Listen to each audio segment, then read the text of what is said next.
hwsteele here. I'm doing a video to demonstrate how to figure out which planets you should or should not use on any particular market. This is not the only way to do it, but this is one of the ways to do it.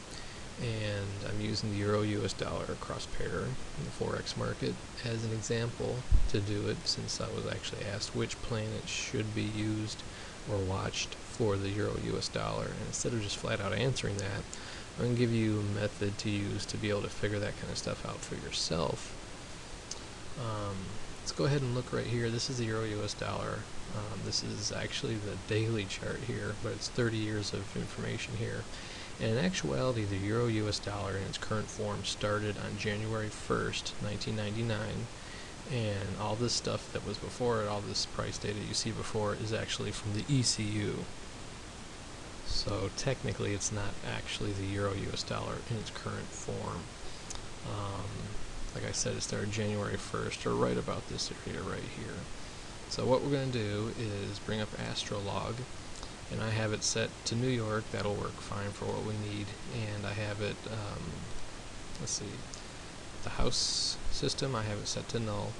And then the aspects, I have everything, just these 5 right here, to the orb of 1, normally like I do.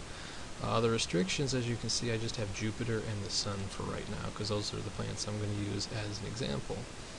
And of course I have the calculation settings for the equatorial positions. The chart's set for 9:30 a.m., which is fine, because we don't have to have any specific time of day really. We're just interested in this particular instance, the date, which is January 1st, 1999. And specifically we're interested in the position of the Sun at this point in time, because the Sun is actually the most important planet on any birth chart. So when we start to look at what planets affect a market, what we're really going to look for is whether or not the planet, in this particular instance Jupiter, whether or not it has any effects on the market when it's either conjunct or in opposition of the natal Sun, which is simply the position that the Sun is in on its birthday, which happens to be about 11.5 degrees in Capricorn. So really we're interested in seeing what happens to the market when Jupiter is in opposition to the natal Sun, or 11.5 degrees. So it would be 11.5 degrees in Cancer.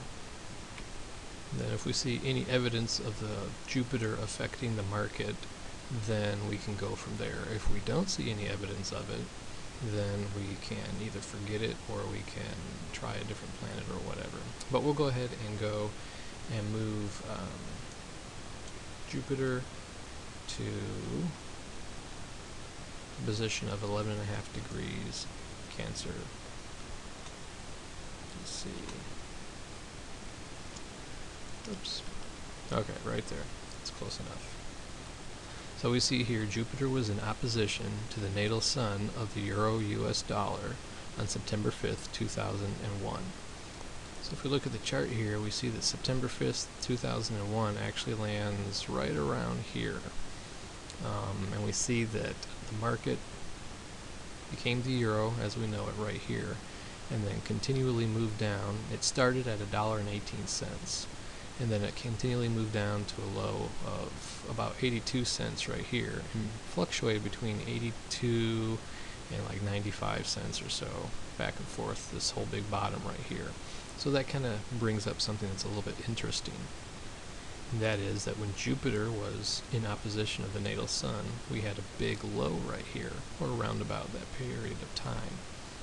So we could advance the time on the astrolog and see if Jupiter's conjunction to the natal Sun of the Euro-US dollar coincides at all with this big top right here afterwards.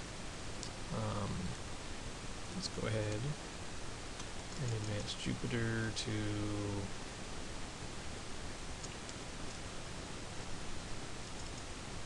let's see, 9, 10, 11.5 degrees Capricorn, and we see here that it's February 3rd, 2008. And if we look here, the big top was just a few months after February 3rd, 2008. So it does seem to affect the market. It seems that when Jupiter was in opposition, we had a very big low, and when Jupiter was in conjunction, both with the natal sun, then we had the big all-time high right there. Now obviously it wasn't exact, but it was pretty close. So if we go back to Astrolog and once again advance Jupiter to the point where it's in opposition, which would be right about here, would be the middle of August 2013. Now that's in a few months from right now from doing this video, so if we go back here, it would seem that a big low should occur somewhere in the next couple of months if the whole Jupiter thing is accurate. But remember, Jupiter showed opposition to the natal sun right around here. It wasn't precisely at this low here or even this low here, but it was very close, relatively speaking, considering the fact that Jupiter's orbit is 12 years. So this brings up the possibility that due to the influence of Jupiter against the natal sun's position for the euro-US dollar, we may be having a low. The big low for the euro-US dollar could be in for the next 4 or 5 years or so, and we may be moving back up significantly higher in price after this time frame here. So now we know that there's a decent possibility that Jupiter does have an influence on the euro-US dollar. And now we know also that the influence of Jupiter on the euro-US dollar may be something that's coming to head pretty soon here in just a few months. Let's go ahead and go down from 30 years down to 5 years. Go back to 2001 right here. Look a little more closely at it. Now let's bring Astrolog up again and go back to 12 years before that.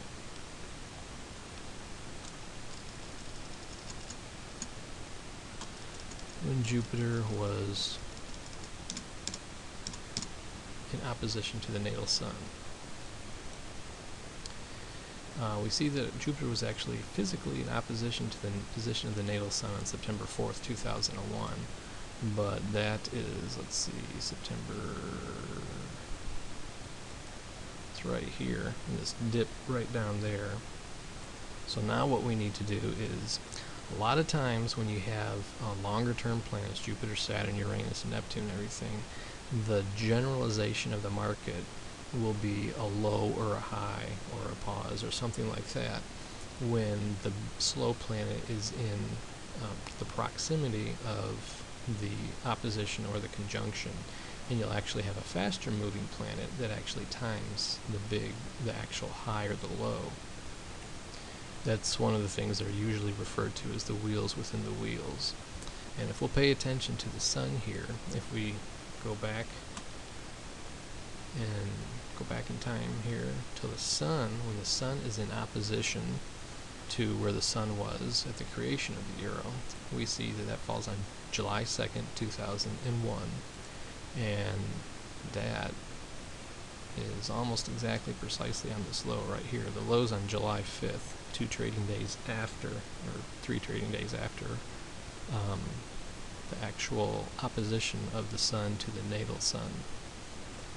So now that we know that the sun did very well as being a trigger for the Jupiter opposition, we can go ahead and move the price chart up here to the big high that happened in 2008, and then advance Astrolog up to that point.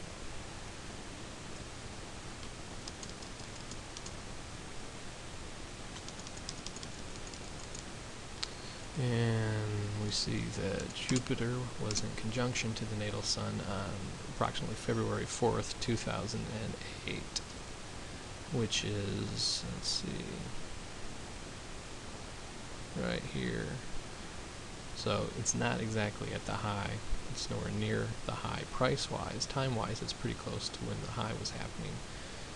But if we advance the sun to its opposition, just like it was last time, so the sun is in opposition to the natal sun, we see that July 2nd, once again 2008, is our target date.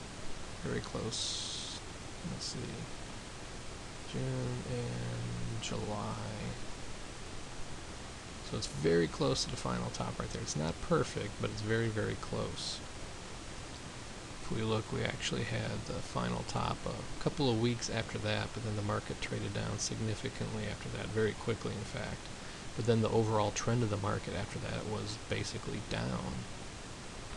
So using Jupiter as our hour hand, so to speak, and the sun as our minute hand, we would have come very close to the point in time where we could have, in a position trade, shorted the Euro-US dollar right there. Now if we advance it all the way to our current point in time, go back to astrolog and then go forward in time to the point where Jupiter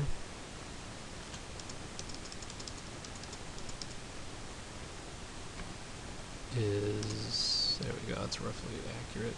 Around August 13th, Jupiter will be in opposition to the natal sun again, so that's a few months away. But if we come back in time to where the sun itself is in opposition to the natal sun, we see that's on July 2nd again, 2013. And today is April 14th, so we've got like 2.5 months from that point in time. So if this continues to be accurate and work fairly well for the Euro-US dollar, we should see the market probably make another significant low point somewhere around here in the next 2.5 to 3 months or so. And then from that point, as far as positionally speaking, you would want to be long the Euro-US dollar. If we look at the actual price action, let's go from 5 years down to 2 years here. We see that there's kind of a head and shoulders pattern that may be starting, and if that's the case, then it would come down to somewhere in the neighborhood of right around here. Also, if we look at using the 50-50 method that I prefer, we see we have a big strong move here, a retracement, that's the B wave, and then the C wave would come down here, and we had approximately 10 cents, so that would bring us down to right around here, which again wouldn't be the all-time low that we had, not all-time low, but the lowest low that we've had in the last few years. But it would be the last significant low in the market before we started trading up again for the long term.